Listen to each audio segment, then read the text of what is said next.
All right, time to get down to the Mr. GOAT podcast, ladies and gentlemen. And today, well, I don't know what we're going to do today. Technically, I know what I'm going to do today. Just when it comes on the 31st, well, that's going to be completely different. But technically today, it's different. I'm only going to talk about a few topics, ladies and gentlemen. This podcast, I am actually recording this podcast as it is 2:30, so I'm actually recording this like 30 minutes after I just did the podcast I uploaded yesterday of Clarissa Shields versus Lonnie Daniels. So I really can't say much about that other than trying to explain the understandable of understanding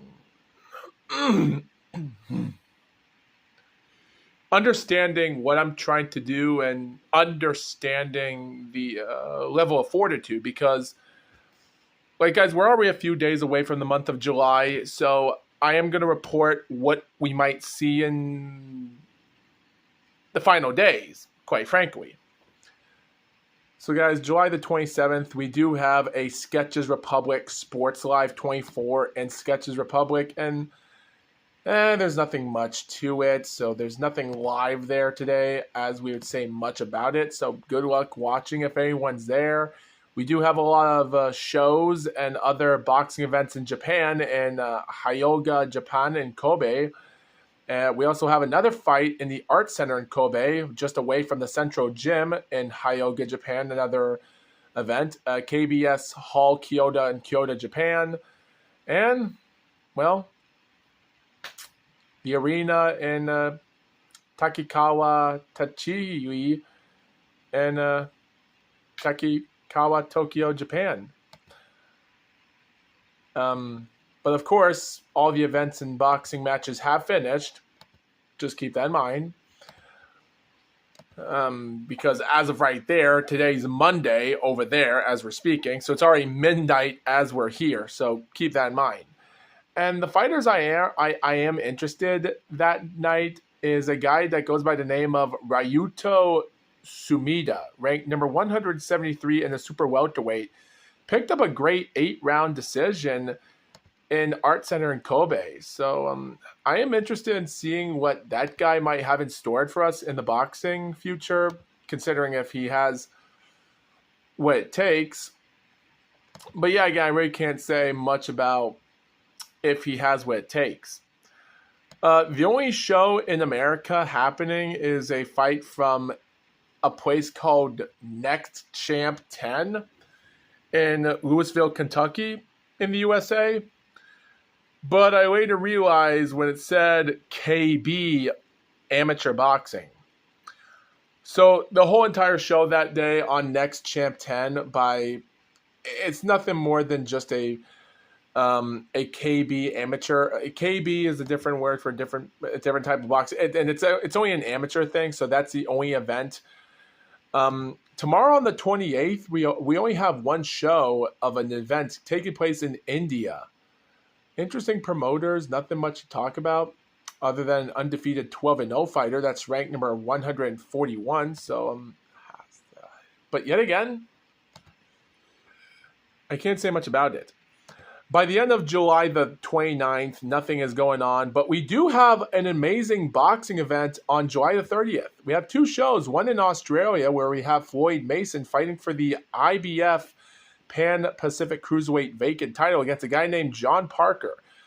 Don't know much about these two other than Floyd Mason is ranked number 36 and John Parker's 177. So nothing much about this event except we will have an interesting title shot, and that's going to be on Ace Boxing Group, a.k.a. the Angelo Di Carlo promotion, which I am curious to know much about what he is. But yeah, there's nothing much on this show, but we do have DAZN filming Kenshiro Teraji versus Ricardo Rafael Sandova for the WBC World Flyweight title.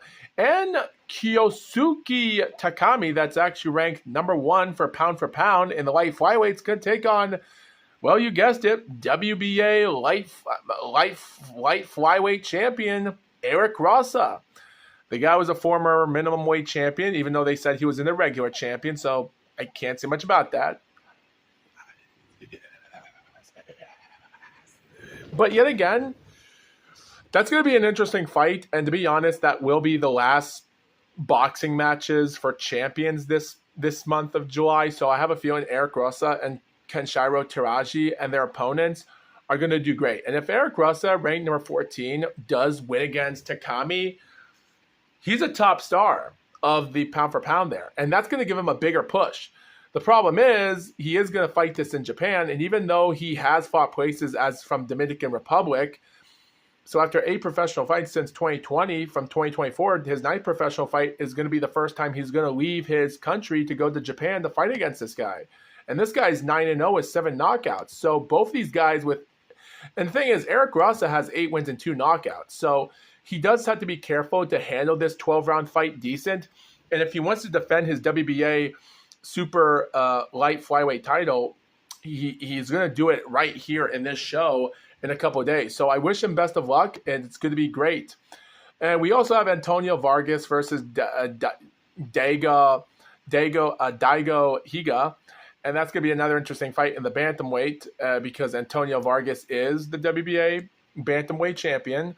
So if he does squeak this out against the Japanese fighter, considering he didn't earn the belt, but we'll see how good he does, and we'll see how he tries to handle himself, because he does need all the luck he can get if he wants to pick up this win.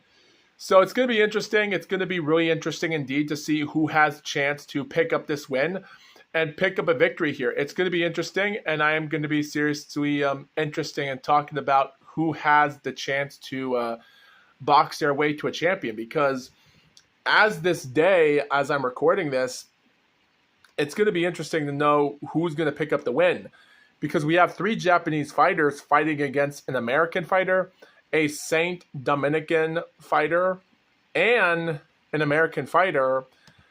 And Ricardo Rafael and Eric Rossa, Antonio Vargas are fighting in their backyard. So this is going to be a best 2 out of 3 for world title fights. And we'll just have to wait and see who has the chance to battle their way to competition, see how good they can handle themselves for a great competition. It's going to be interesting, and I am going to be interested in talking about this so much because it's going to bring in a lot of eyes to competition. And even though a lot of you people might not know about this event taking place, but hey, it's a good thing I'm talking about this just so you viewers will know about this now, because it's going to be interesting. And that's why I'm going to be really surprised to see how this is going to end well, because because I think Kenshiro can defeat Ricardo Sandova.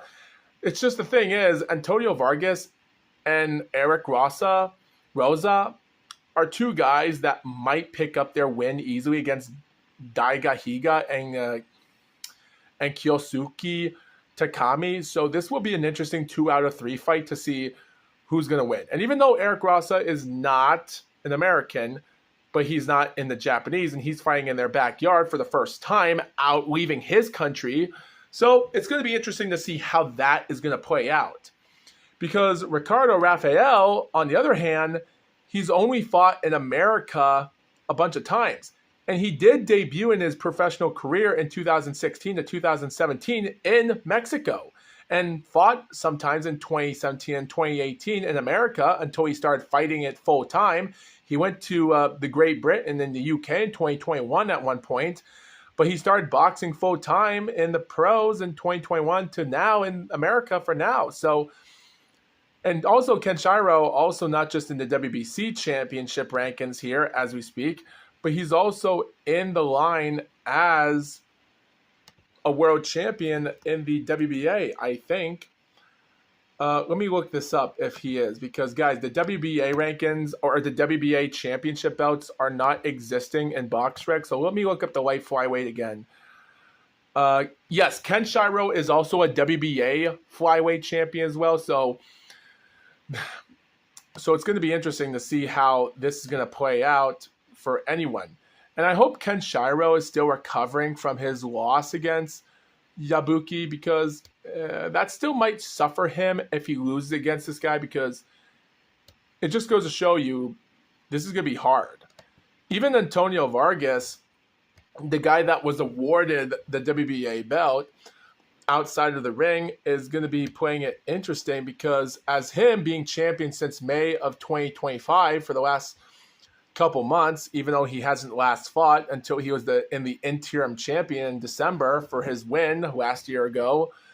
So it's going to be interesting to know how he'll handle this, because he's only fought in America a bunch of times, but the only time he ever left America was back in 2018, which was from a place called Puerto Rico. And he's picked up wins since, but the thing is, his loss against a first-round knockout in 2019 against some nobody fighter damaged his reputation. So we'll see how this fight goes. But Daiga, he's not much in the competitiveness, so we'll have to wait and see how good he is. But when it comes to Eric Raza and Kyoki Takami, that's going to be one show I'm going to be really interested in talking about. So we'll just have to wait and see. And also, guys, the last thing, on July the 31st, the only show or performances on July the 31st will be in Korakuen Hall in Tokyo, where Kai Watanabe, Nabi, 14-2-1, taking on Ryo Saito, 6-1 fighter in a 12-round fight for the WBO Asia Pacific Super Featherweight title, will be the last match for this month. So, and that's the only show event on the show, so can't say much about it. But anyway, guys, I really can't say much about that. But all in all, guys, hope you viewers enjoy this. And, well, let's go on to the next topic. Next topic, ladies and gentlemen, is a taste test to a new flavor in mind. Thai flavor, bubble milk tea drink deluxe. Guys, I'm sponsoring out this one, an interesting flavor, and it's going to be interesting to know how delicious this is. A new bubble milk tea of a Taiwan classic, and whether if it's going to be good or not, it's going to be interesting to see. So with that being said, guys, with all due respects, it's going to be interesting to see how delicious this one's going to be. It's going to have some deliciousness into it, and it's going to be interesting, because I am going to find this one really, really interesting, because it's an orange can, I really can't say much about how ridiculous this one's going to be, because this one might taste really interesting. It does have a smell to it. Let's see. Ooh. Oh, that's orange. That's orange.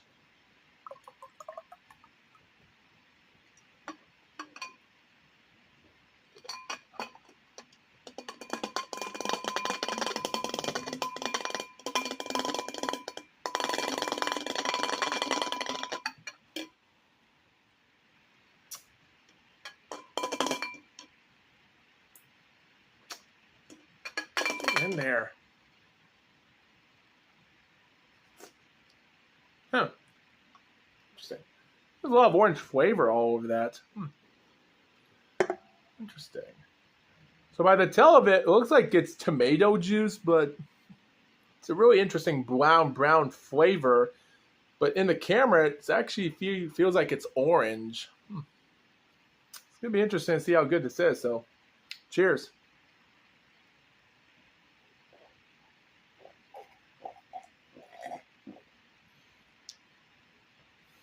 Wow.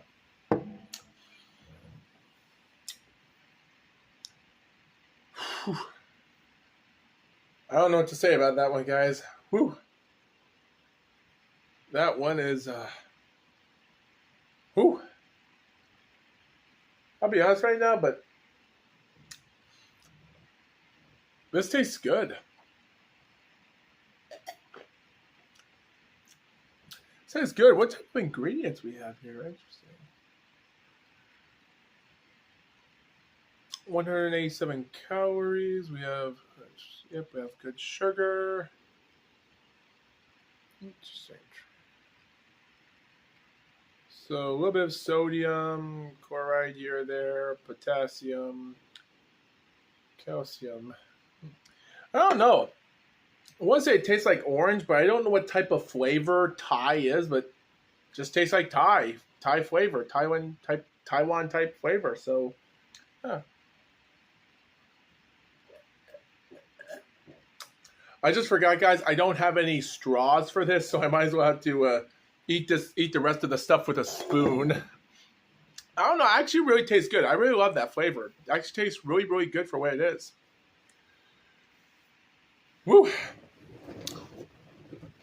Well, anyway, guys, you guys can let us know what type of stuff you like, if you like tea or not. I actually like bubble milk tea. I really do. It tastes really delicious, and I like it. I really love it. So, yeah. That's the end of the second topic. So yeah, so the event and the entire show is not over yet, ladies and gentlemen. We're not done with the performances yet of everything, but yet again, guys, have I talked about this actually yet? I think I did. I think I talked about the rankings of boxing, which I have, yes. As I remember, Daniel Dubois is number 5 in the WBO. These were out of the rankings like 3 days after the title fight happened. So, interesting.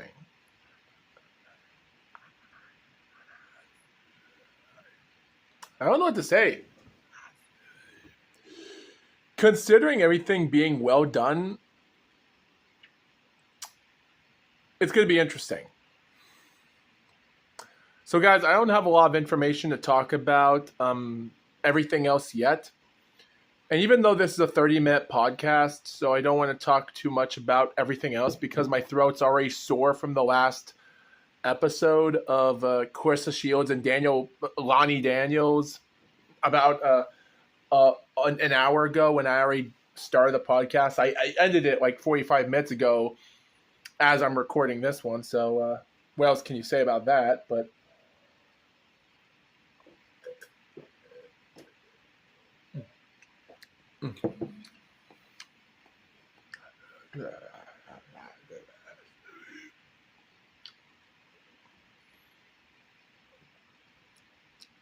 I will say this.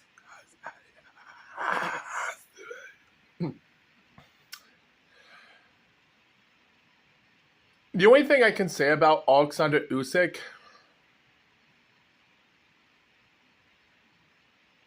is what are you going to do now? Like, guys, I think people are forgetting. Alexander Usyk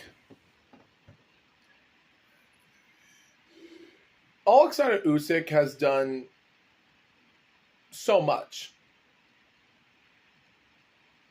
stuff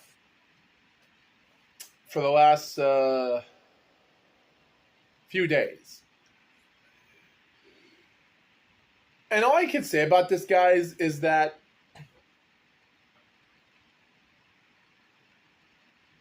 with all due to respect, guys, at this moment, guys, there's not a lot of competition to talk about for Alexander Usyk. It's like one day, in my opinion, because I said this last year ago after the Fury fight, and I did say that Usyk does have like 2 fights left in him. And then Usyk took the words right out of my mouth.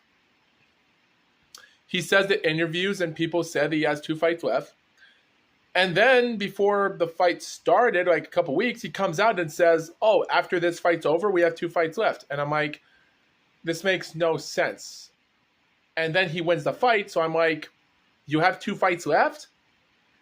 Because now I say you have 1 fight left, depending on how old you'll get. Don't get me wrong, even though Usyk is not into the prime he is, but the way he performed that night against Dubois was epic. And I will say, though, there's a lot to it that meets the eye. Because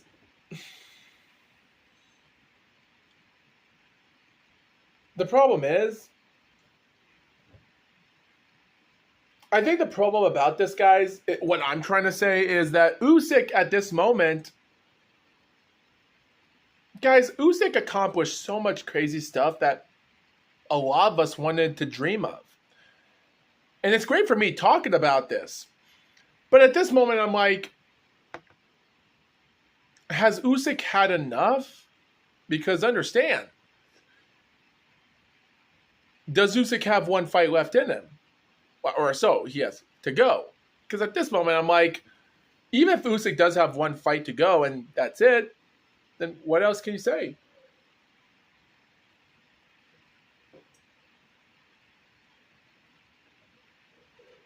Mm.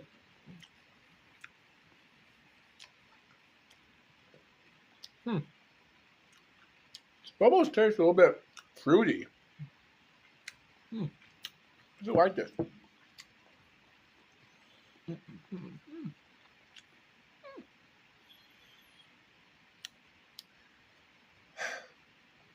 So what I'm trying to tell you, viewers, is this. At this moment, I'm already like done with this podcast already, even though I'm not even a half an hour into this. So I might as well continue rambling about what other stuff I might do, because at this moment,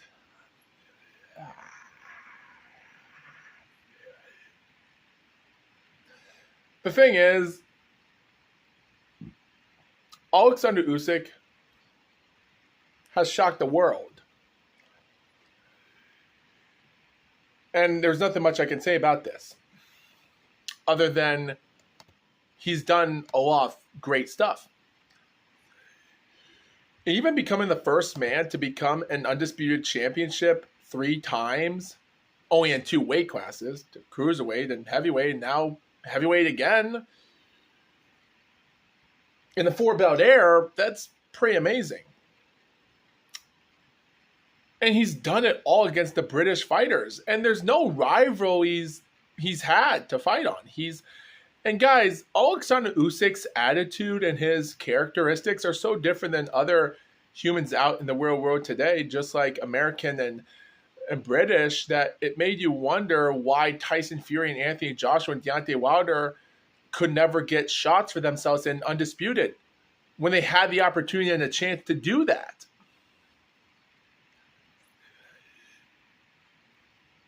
It just doesn't make sense. That it just makes me wonder. The point is, like, what can we even say to even make ourselves feel anything about this? Like, anything to try to bring us back to the spotlight, because at the end of the day, Usyk at this moment doesn't have a lot to show for.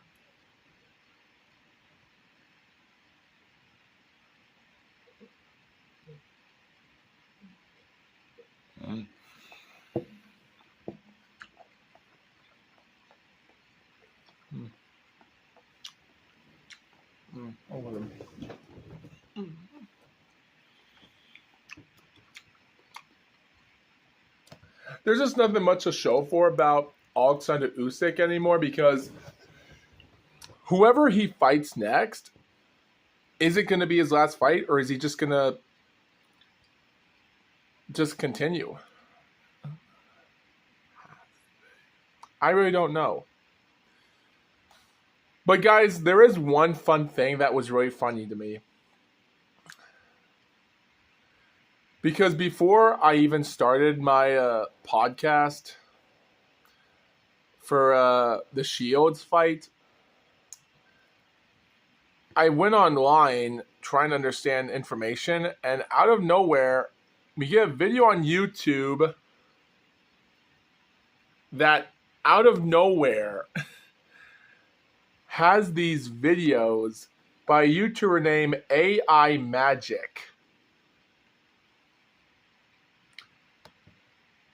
And he releases a videos titled Usyk versus Dubois, but it was ruined by AI. So as these aren't, this isn't a reaction video, but you know what? It might as well be. So how about I say break it down and watch these videos in action because because I only saw like 15 or so seconds of the first one and they already made a second one. So how about I just make this just a video for the heck of it, because I was already stoked on when watching the first 15 or so seconds of it, and I'm like, oh boy, this is ridiculous. So I'm going to watch this and see for yourselves what you viewers have to say about this, because this is ridiculous. So with that being said, break it down.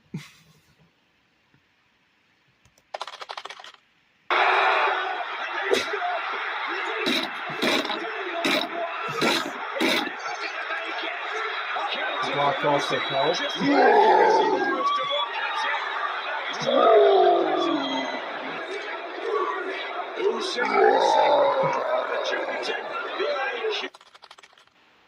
Wizard, he's just looking at DeBlois play.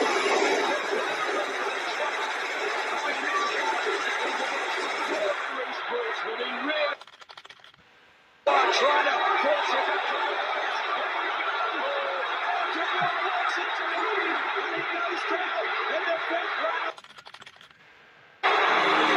There is a minute 34 left, and this the round where his dreams came true. Will they turn into a nightmare here? And when the big one from Usyk. And he's gone. Trying to force it.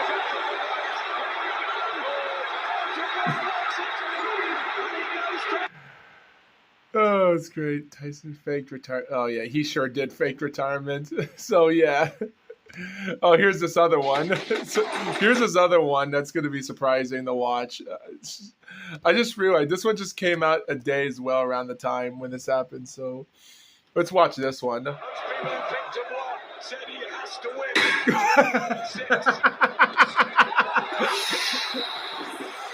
Oh no. Oh no.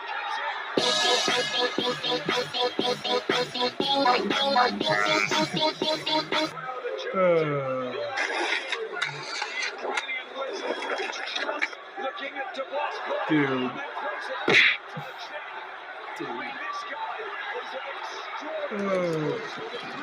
I really don't know what to say about this. I don't know how you can edit that stuff, but man, this is ridiculous.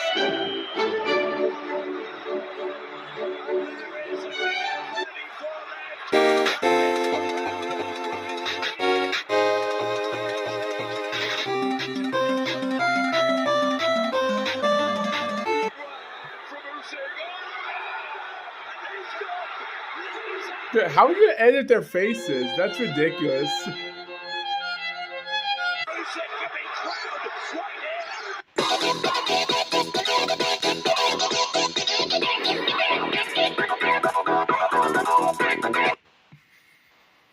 Love it. I love it so damn much. Oh boy. Yeah. Can't say much about that. I really can't say much about that. Guys, just I really don't know what to say about that. But you know what? It's pretty interesting of what any of this is ridiculous. Now I'm wondering, how can you actually play the violin or the cello while wearing gloves? Like, you see just Dubois just playing with the gloves? That's ridiculous. Oh, but there is one other information I will point out. Counterpunch Boxing just did one video a couple hours ago titled "The WBC Will Not Force Alexander Usyk to a Mandatory Title Defense," which I had a feeling that was going to happen because the last time Usyk defended the WBC title by mandatory was Tyson Fury himself. So there was no point of them having that chance. And like I said, by the month of February, the WBA, like 6 months ago, said that they were going to give Alexander Usyk a 24-month extension. He's 18 months away, so he doesn't have to fight out for the WBC or WBA. He can hold them for as long as he can until 2026. And better yet, maybe 2027. So the WBO and IBF might be the only two belts there are in existence, because WBO wants to mandatory Joseph Parker for Usyk. IBF are in the mandatory for, you guessed it, Derek Chisora, because they're mandatorying it for him and Dubois if they don't have him to fight for Dubois for the title instead of Usyk. And guess what? They're already in a heavy downpour here at this moment, because at this moment it is a kick in the stomach. But yet again, I am interested to see what's going to happen and how they're going to handle this, because Usyk at this moment already has everything here. And it's going to be interesting, because with everything going on, it's going to be interesting. And by the way, guys, this is what read by information by Counterpunch and what he read in the information. Counterpunch boxing news, and I have some new news concerning Alexander Usyk, Mauricio Sulaiman, and the WBC. Get this. According to the WBC, surprise, the WBC has confirmed that they will not immediately impose a mandatory defense on Usyk in the interest of preserving the undisputed heavyweight champion status. According to Boxing News and Ready to Fight, the situation will be reviewed again at the WBC convention in December. Okay? And, you know, Mauricio, this is Mauricio. We have decided that we do not want Alexander Usyk to mandate any fightings now. We will give him the amnesty that he deserves as a champion. So we are not forcing anything on this particular fighter. We will give him time to upload his status and keep it. And there will be no mandation at this time because of the following. Mauricio, let me counterpunch. Well, I would like to counterpunch fair play. I'm not going to read what he has to counterpunch that. That's his opinion. But yeah, at this moment, I think that just destroys Tyson Fury at this moment, because at this moment, Tyson Fury, if he wants to box, then he has to earn it.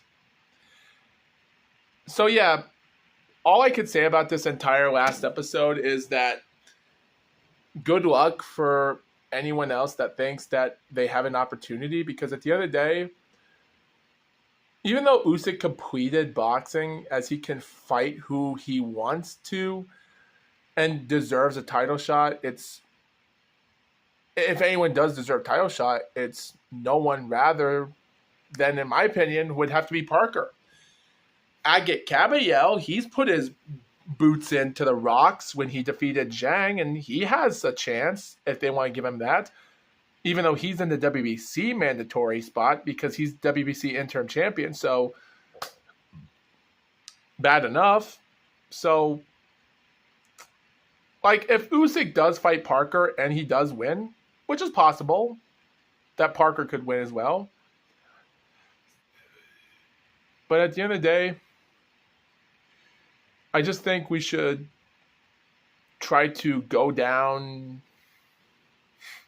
south and try to warm ourselves up and try to enjoy these moments as best as we can, because at the end of the day, we're not going to be here for long in this world. So Usyk tries to enjoy as much as he can, because at this moment, Usyk can do anything he wants to. Because even if he does retire, who knows if that retirement is going to be long for him. Because I hope by 2026 will be his last fight. And I think Usyk might never fight again after this, if he does take on Parker. Win or lose, he might retire for good. We'll just have to wait and see. But if Parker does have an injury or a problem, well, we'll just have to wait and see about that as well. But with that being said, guys, we'll just have to wait and see in the future. So thank you, viewers, for watching this episode. In the next couple of days, I'll do another podcast, which is going to be the entire month of July to talk about. And with that being said, see you next time.